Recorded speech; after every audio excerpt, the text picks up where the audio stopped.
राजभाषा हिंदी की दूसरी त्रैमासिक बैठक का आयोजन दूरदर्शन केंद्र चंडीगढ़ में किया गया।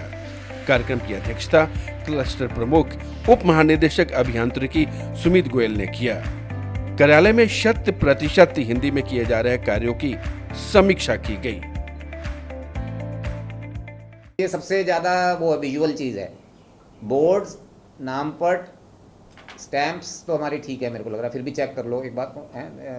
और आपके जो है जो रजिस्टर आपके अलमारी वगैरह में है, फाइलें जो आपके अलमारी में है, तो सब अलमारी चेक करनी है। आपके जो ABS, TBS, इन सबको भी यहाँ पर आप स्ट्रांगली रेज कर लीजिएगा कि भाई वहाँ पर वो सारे द्विभाषी करे जाएं। और इन जैम में जो हमारे से जो हम अपलोड करने वाली चीज़ें हैं उसको हमने द्विभाषी कर ले रहे हैं। इस अवसर पर कार्यालय के अधिकारियों एवं कर्मियों ने अपनी उपस्थिति दर्ज कर हिंदी में किए जा रहे कार्यों की जानकारी को साझा किया। पिछली बैठक में किए गए निर्णयों की कार्यान्वयन से प्राप्त रिपोर्टों पर विचार विमर्श भी किया गया। बहरहाल राजभाषा हिंदी से संबंधित त्रैमासिक बैठक का आयोजन प्रत्येक 3 माह के अंतर्गत किया जाता है, जिसमें हिंदी में किए जा रहे कार्यों की समीक्षा की जाती है एवं अगले 3 महीने के क्रियाकलापों की रूपरेखा तैयार कर हिंदी के क्षेत्र में लक्ष्य को निर्धारित किया जाता है।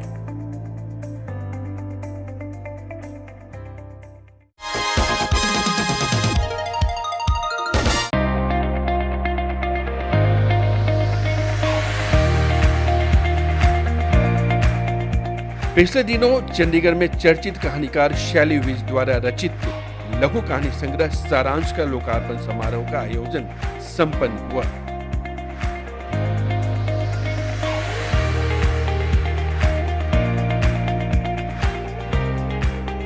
कहानीकार शैली विज ने अपने कुछ यादगार लम्हों को जिंदगी की कशमकश के बीच पात्रों के जरिए छोटी छोटी कहानियों में समेटकर प्रस्तुत किया है। आज का दिन मेरे लिए बहुत खास है क्योंकि आज मैंने सारांश का विमोचन किया है और विमोचन में मेरी 25 कहानियाँ हैं जो कुछ सत्य कथा पर आधारित हैं और कुछ काल्पनिक, लेकिन ये कहानियाँ मेरा पहला प्रयास है और इस कहानियों के माध्यम से हर कहानी के माध्यम से मैंने एक संदेश दिया है और मुझे लगता है समाज के लिए ये संदेश बहुत काम आएगा। और ये मैं चाहती हूँ कि ये कहानियाँ सारांश की सभी पढ़ें और उनके वो एक तरह से हमें मार्गदर्शन भी करती हैं, सिखाती भी हैं और कुछ सुझाती भी हैं।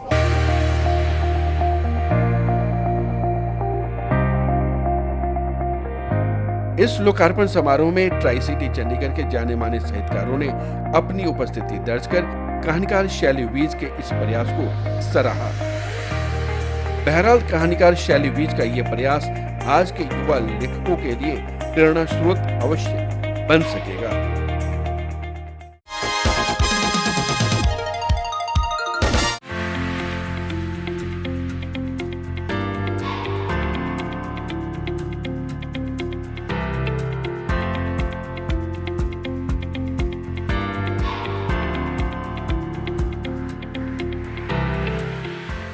पिछले दिनों चंडीगढ़ के न्यायिक अकादमी में आयकर दिवस समारोह का आयोजन किया गया। बतौर मुख्य अतिथि हरियाणा के राज्यपाल बंडारू दत्तात्रेय ने देश के सर्वांगीण विकास में आयकर विभाग का योगदान को महत्वपूर्ण बताया। ईमानदारी से आयकर देकर देश के विकास में अपना योगदान दे।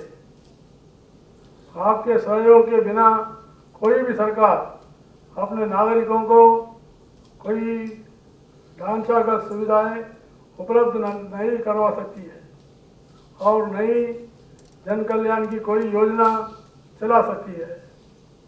जितना अधिक राजस्व संग्रहण होगा उतना ही राष्ट्र का विकास भी सुनिश्चित होगा और हमारा देश का एक विकसित राष्ट्र बन सकेगा। हरियाणा के राज्यपाल ने कहा कि राष्ट्रीय राजस्व संग्रहण में उत्तर पश्चिम क्षेत्र आयकर विभाग का योगदान अति महत्वपूर्ण है। उन्होंने नागरिकों से अपील की कि आयकर विभाग के नियमों का पालन अवश्य करें। इस अवसर पर प्रधान मुख्य आयकर आयुक्त अम्रपाली दास ने प्रत्यक्ष कर राजस्व में उल्लेखनीय वृद्धि का उल्लेख किया। उन्होंने आम जन की सहूलियतों के लिए आयकर विभाग द्वारा कानूनी प्रक्रिया के लिए किए जा रहे प्रयासों की जानकारी दी एवं करदाताओं सेवाओं को बढ़ाने एवं कुशल कर संग्रह के लिए प्रौद्योगिकी का लाभ उठाने में आयकर विभाग के प्रयासों को साझा किया। Income Tax Day serves as a reminder of the crucial role that direct taxes play in mobilizing revenues for our country. These revenues are the lifeblood of any nation, providing essential funding for critical sectors like infrastructure, education, healthcare, social welfare, defense, and others. Direct taxes are not just a means of revenue collection, they are a powerful tool for encouraging small savings and promoting investment behavior amongst taxpayers. As a progressive tax, income tax fosters equity and the redistribution of income, thereby promoting a just and fair society. बहरहाल आयकर दिवस के इस आयोजन से आयकर से संबंधित किए जा रहे प्रयासों की जानकारी आम करदाताओं के लिए सकारात्मक पहल के रूप में अवश्य कहा जा सकता है।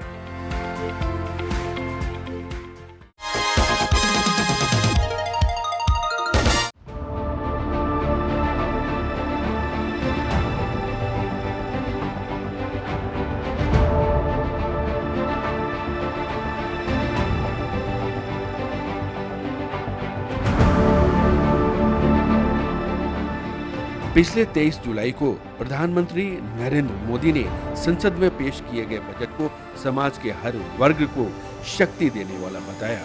उन्होंने बधाई देते हुए कहा कि ये बजट देश को विकास की नई ऊंचाई पर ले जाने वाला बजट साबित होगा। देश को विकास की नई ऊंचाई पर ले जाने वाले इस महत्वपूर्ण बजट के लिए मैं सभी देशवासियों को बधाई देता हूं। वित्त मंत्री निर्मला सीतारमण जी और उनकी पूरी टीम बहुत बहुत बधाई की पात्र है। साथियों, ये बजट समाज के हर वर्ग को शक्ति देने वाला बजट है। प्रधानमंत्री ने कहा कि ये बजट गांव, गरीब और किसानों को समृद्धि के राह पर ले जाकर देश को समृद्ध एवं नई ऊर्जा के साथ नई ताकत दे सकने में सफल होगा। ये देश के गांव, गरीब, किसान को समृद्धि की राह पर ले जाने वाला बजट है। पिछले 10 वर्षों में 25 करोड़ लोग गरीबी से बाहर निकले हैं। ये जो न्यू मिडिल क्लास बना है, यह बजट उनके सशक्तिकरण की निरंतरता का बजट है। इन नौजवानों को अनगिनत नए अवसर देने वाला बजट है। इस बजट से शिक्षा और स्किल को नई स्केल मिलेगी। हरियाणा के मुख्यमंत्री नायब सिंह सैनी ने कहा कि ये बजट विकसित भारत के संकल्प को पूरा करके प्रधानमंत्री के सपनों का साकार करने में अपनी अहम भूमिका निभाएगा। मुख्यमंत्री नायब सिंह सैनी ने कहा कि ये बजट समाज के सभी वर्गों के समग्र विकास के संकल्प के साथ हर क्षेत्र में आत्मनिर्भर बनने की दृष्टि और वंचितों को सशक्त करने का रोड मैप है। सरकार के तीसरे कार्यकाल का यह पहला बजट गरीबों, महिलाओं, किसानों व युवाओं की आशाओं और आकांक्षाओं को फलीभूत करने वाला बजट है। मुझे पूर्ण विश्वास है कि यह बजट विकसित भारत के निर्माण में एक नया अध्याय लिखेगा। भारतीय उद्योग परिसंघ के सदस्य गुरबख्श ने माना कि ये बजट उज्जवल भविष्य की ओर ले जाने वाला है। बजट इज 2080 20% बजट गल करता है ऑन एग्जिस्टिंग पॉलिसीज और 80% ਜਿਹੜਾ बजट है इट इज़ ऑन फ्यूचरिस्टिक। जो फ्यूचर ਦੇ ਨਿਊ ਪੋਲਿਸੀਜ਼ ਆ ਰਹੀਆਂ ਨੇ, फ्यूचर ਵਿੱਚ ਕੀ ਬੈਨੀਫਿਟ ਮਿਲ ਸਕਦਾ ਹੈ, ਉਹਦੇ ਉੱਤੇ ਕੰਮ ਕਰता है। तो इट इज़ अ 2080 बजट जो मैं डिवाइड करना चाहूँगा। CII के पूर्व अध्यक्ष राजीव गहला ने कहा कि इस बजट में कौशल विकास और कर सुधार पर भी ध्यान दिया गया है। ओवरऑल पिक्चर बता रहा है कि हम लोग किस दिशा में जा रहे हैं, और वो दिशा में हमको डेफिनेटली ओवरऑल डेवलपमेंट का एक जो मौका मिल रहा है वो इसमें एक बड़ा पॉजिटिव स्टेप रहा है कि इसको जो ग्रोथ को हम देखना चाहते हैं और उसके ऊपर अग्रसर भी है। ट्राई सिटी के लोगों ने पेश किए गए बजट को उम्मीदों के अनुकूल वाला बजट करार दिया। फोकस है गवर्नमेंट का इस बजट में फॉर एम्प्लॉयमेंट अपॉर्चुनिटी और making people employable. I think that is वो सराहनीय है, उसकी सराहना करनी चाहिए। वो मुझे इसमें एक यूनिक पॉइंट लगा। जो यूथ के लिए उन्होंने जॉब्स की प्रोविज़न की है कि पहले उनको स्किल डेवलपमेंट होगी, कंपनीज में उनको रखा जाएगा for short time so that the skill development is there and then they will be absorbed into the job market. मुझे 2 दिन लगे समझने में कि ये जो इंडेक्सेशन और सारी चीज़ें की हैं, देन आई रियलाइज़ एक तो बहुत सिंपल हो गया और सेकेंडली बहुत पॉजिटिव है, मार्केट के लिए भी पॉजिटिव है। और जो भी इन्होंने अभी जो 9 फोकस एरियाज़ बनाए हैं वो भी एरियाज़ बहुत अच्छे हैं, फ्यूचरिस्टिक है। सबसे अच्छा मुझे ये लगा कि जो लेडीज़ के लिए उन्होंने गोल्ड और सिल्वर का जो रेट नीचे डाउन किया, ये बहुत अच्छा है। और शेयर मार्केट में मेरे हस्बैंड बहुत काम करते हैं, उनको भी बहुत अच्छा लगा। और सबसे अच्छी बात मुझे ये लगी कि जो यंग जनरेशन के लिए उन्होंने स्टेप उठाया वो बहुत बड़ा अच्छा है। और मेडिकल के रिगार्डिंग जो आयुष्मान का तो ऑलरेडी वो चल ही रहा था, तो मेडिकल के रिगार्डिंग उन्होंने जो मैक्सिमम हॉस्पिटल्स खोलने का, डॉक्टर्स के लिए और गरीब लोगों के लिए जो मकान वगैरह देने का बनाया है वो मुझे बहुत पसंद आया, बहुत अच्छा लगा। तो इसलिए ये बजट हमारे लिए, हमारे देश के लिए, हमारी देश की उन्नति के लिए बहुत ही कामयाब साबित होगा। At the first time, the government has realized probably more sincerely that skilling is very important. हम एम्प्लॉयमेंट हर एक को नहीं दे सकते, सरकारी जॉब्स नहीं होती हैं, लेकिन हम बच्चों को तैयार कर सकते हैं फॉर डिप्लॉयमेंट एम्प्लॉयमेंट। सो जो ये फोकस है गवर्नमेंट का इस बजट में फॉर एम्प्लॉयमेंट अपॉर्चुनिटी और making people employable, I think that is वो सराहनीय है, उसकी सराहना करनी चाहिए। बहरहाल ये अवश्य कहा जा सकता है कि इस बजट में समाज के सभी वर्गों के उम्मीदों को समावेश कर एक समग्र विकास के संकल्प की रूपरेखा को अवश्य रेखांकित करने का प्रयास नजर आता है।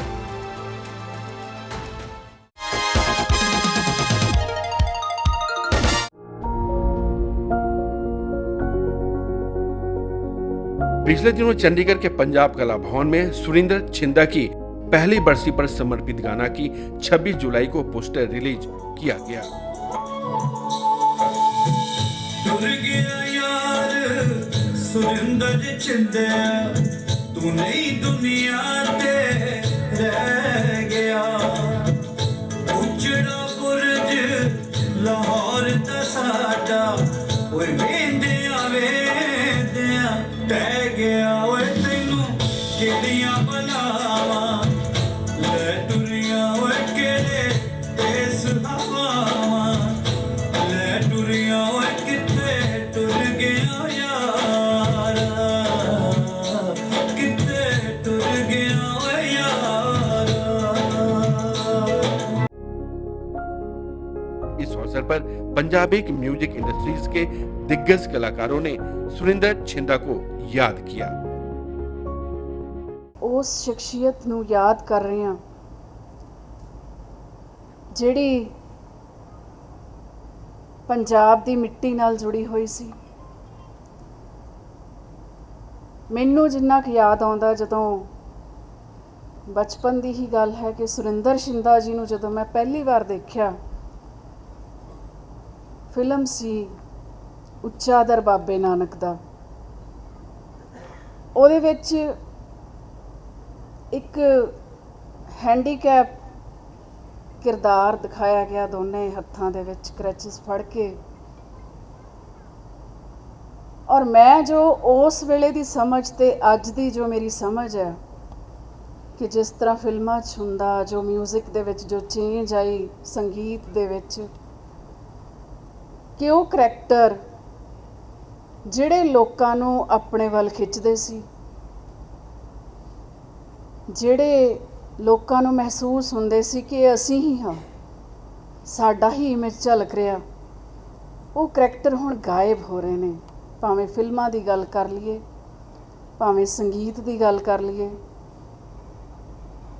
ਮੈਂ ਦਾਅਵੇ ਨਾਲ ਕਹਿ ਸਕਦੀ ਹਾਂ ਕਿ ਜੇ ਸੁਰਿੰਦਰ ਸ਼ਿੰਦਾ ਜੀ ਦਾ ਇਹ ਕਿਰਦਾਰ ਕਿਸੇ ਡਿਸੇਬਲ ਬੰਦੇ ਨੇ ਦੇਖਿਆ ਹੋਵੇਗਾ ਤਾਂ ਵਾਕਈ ਉਹਨੂੰ ਲੱਗਿਆ ਹੋਊਗਾ ਕਿ ਇਹ ਮੇਰਾ ਅਕਸ ਝਲਕ ਰਿਹਾ ਤਾਂ ਆਪਣਾਪਨ लगता। मशहूर गायक एवं राजनीतिज्ञ हंसराज हंस ने कहा कि सुरिंदर छिंदा हमेशा हमारे दिलों में राज करेंगे। वो पंजाबियों का छिंदा सी। छिंदा मतलब होंदा लाडला। मैं कहना मेरा छिंदा वो संगीत